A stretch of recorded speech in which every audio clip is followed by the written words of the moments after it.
ಎಲ್ಲಂಟಿ ನೀನು ಇವತ್ತು new school ನಿಂಗೆ ಏನು ಅನ್ಸಾತೈತಿ? How is your emotion? Happy? New friends, new teacher, primary 1 school ಇಲ್ಲೋ. ಎಲ್ಲರಿಗೂ ನಮಸ್ಕಾರ. ಸಿಂಗಾಪುರದಲ್ಲಿ ಮನೆ ರೆಂಟ್ ಮತ್ತು ಸ್ಕೂಲ್ ಫೀಸು ತುಂಬ ಕಾಸ್ಟ್ಲಿ ಇರುತ್ತೆ. ನಮ್ಮ ಆರ್ಯ ಈಗ ಕಿಂಡರ್ ಗಾರ್ಡನ್ ಮುಗಿಸಿ P1ಗೆ ಹೋಗ್ತಾ ಇದ್ದಾನೆ. P1 ಅಂದರೆ ಫಸ್ಟ್ ಸ್ಟ್ಯಾಂಡರ್ಡ್.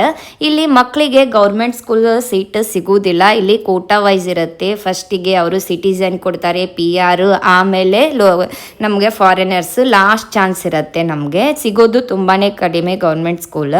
ನಾವು MRTಯಲ್ಲಿ ಹೋಗ್ತಾ ಇದ್ದೇನೆ ಸ್ಕೂಲ್ ಡ್ರಾಪ್ ಮಾಡಲಿಕ್ಕೆ. ಇಲ್ಲಿ ಸ್ಕೂಲ್ ಬಸ್ ಇರುತ್ತೆ. ಮಂತ್ಲಿ ಫೀಸೇ ಅವ್ರಿಗೆ $250 ಇರುತ್ತೆ. ಅಂದರೆ 20,000 ತಿಂಗಳಿಗಾಗತ್ತೆ. ಆದರೆ ಪಬ್ಲಿಕ್ ಟ್ರಾನ್ಸ್ಪೋರ್ಟೇಷನ್ ಯೂಸ್ ಮಾಡಿದರೆ ತುಂಬ ಕಡಿಮೆ ಆಗುತ್ತೆ. ನಾವು $100 ಪಿಕಪ್ ಡ್ರಾಪು ಆಗಿಬಿಡುತ್ತೆ. ಅಂದರೆ 6,000 ನಾವು ಇವಾಗ ಅವನಿಗೆ ಇಲ್ಲಿ school fees, private school fees monthly ತಿಂಗಳಿಗೆ $1,000 $3,000 ಇದ್ದಾವೆ. ಅಂದರೆ 60,000 3 lakhs ಇದೆ ಇಲ್ಲಿ ಸ್ಕೂಲ್ ಫೀಸ್. ಅಂದರೆ ತಿಂಗಳಿಗೆ, ವರ್ಷಕ್ಕಲ್ಲ. ವರ್ಷಕ್ಕಂದರೆ ಲಕ್ಷಗಟ್ಟಲೆ ಫೀಸ್ ಇಲ್ಲಿ.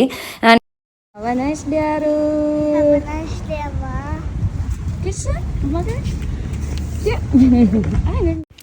ಸಿಂಗಾಪುರದಲ್ಲಿರುವಂಥ ಡೈಮೆನ್ಷನ್ ಪ್ರೈವೇಟ್ ಸ್ಕೂಲಿಗೆ ಹಾಕಿದ್ವಿ. ನಿಮ್ಮ ಮಕ್ಕಳು K2 ಇದ್ದಾಗ ನಾವು 6 ಮಂತ್ಸ್ಲಿಂದ ಈ ಸ್ಕೂಲ್ನ ಫೇಸ್ಬುಕ್ ಮತ್ತು ಇನ್ಸ್ಟಾಗ್ರಾಮ್ನಲ್ಲಿ ಫಾಲೋ ಮಾಡ್ತಾ ಇದ್ವಿ. ಓಪನ್ ಹೌಸ್ ಇರುತ್ತೆ. ನಾವು ಬಂದು ನೋಡಿದರೆ ಸ್ಕೂಲೆಲ್ಲ ತೋರಿಸ್ತಾರೆ, ಏನೇನು ಸಿಲೆಬಸ್ ಇರುತ್ತೆ, ಆ ಸ್ಕೂಲ್ ಬಗ್ಗೆ ಇನ್ಫಾರ್ಮೇಷನ್ ಕೊಡ್ತಾರೆ.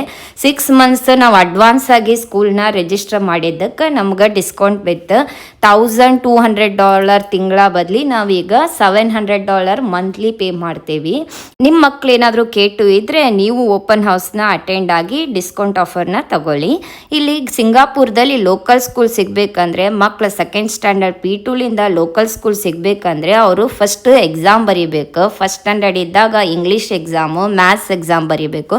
ತುಂಬ ಟಫ್ ಇರುತ್ತೆ. ಇಂಗ್ಲೀಷ್ P1ಗೆ ಫಸ್ಟ್ ಸ್ಟ್ಯಾಂಡರ್ಡಿಗೆ ಅವರು ಇಮೇಲ್ ಎಲ್ಲ ಬರೆಯೋದೆಲ್ಲ ಹೇಳ್ಕೊಡ್ತಾರೆ. ಅದರದ್ದು ಟ್ರೈನಿಂಗ್ ಈ ಸ್ಕೂಲಲ್ಲಿ ಮಾಡ್ತಾರೆ.